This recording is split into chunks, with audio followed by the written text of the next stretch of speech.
రైతులకు గిట్టుబాటు ధర కల్పించడంలో కేసీఆర్ ప్రభుత్వం విఫలమైందని కోదాడ మాజీ ఎమ్మెల్యే ఉత్తమ్ పద్మావతి విమర్శించారు. సూర్యాపేట జిల్లా కోదాడ పట్టణంలో ఆర్డీఓ కార్యాలయం ముందు కాంగ్రెస్ పార్టీ ఆధ్వర్యంలో నిర్వహించిన ధర్నా కార్యక్రమంలో ఆమె పాల్గొని మాట్లాడారు. రైతు ప్రభుత్వం అని కేసీఆర్ గొప్పలు చెప్పడమే తప్ప రైతులకు చేసిందేమీ లేదన్నారు. వెంటనే రైతు రుణమాఫీ ప్రకటించాలన్నారు.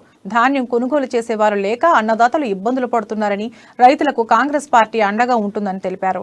అనంతరం డీఏఓకు పలు డిమాండ్లతో కూడిన వినతి పత్రం అందజేశారు. జిందాబాద్ జిందాబాద్ జిందాబాద్ జిందాబాద్ ఉత్తమ్ పద్మావతి గారి నాయకత్వం. ఈ 5 అంశాలు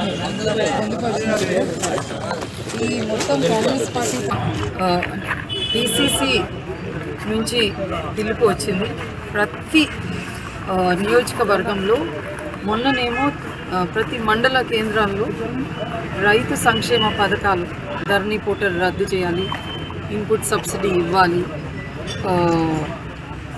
రుణమాఫీ చేయాలి, ప్లస్ రైతు బంధు కూడా కౌలు రైతులకు కూడా ఇవ్వాలని మాది ఫస్ట్ నుంచి డిమాండ్ ఉంది. కానీ ఈ ప్రభుత్వం అస్సలు పట్టించుకోవట్లేదు.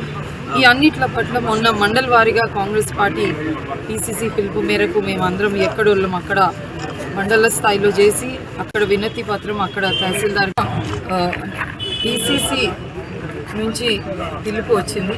ప్రతి నియోజకవర్గంలో మొన్ననేమో ప్రతి మండల కేంద్రాల్లో